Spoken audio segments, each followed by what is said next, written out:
التائبون العابدون الحامدون السائحون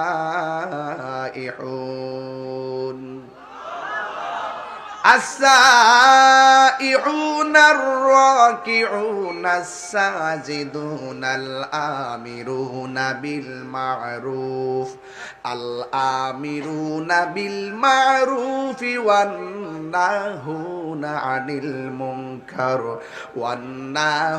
عن المنكر والحافظون لحدود الله وبشر المؤمنين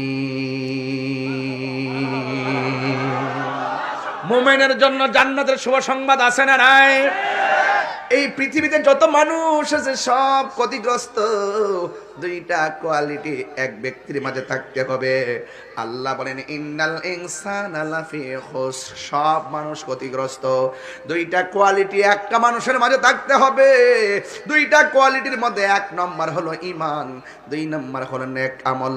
আল্লাহ রাব্বুল আলামিন কোরআনের মধ্যে বলে দিয়েছেন ইল্লাল্লাযীনা আমানু ওয়া আমিলুস সালিহাতি ওয়া তাওয়াসাউ বিল হাক্কি ওয়া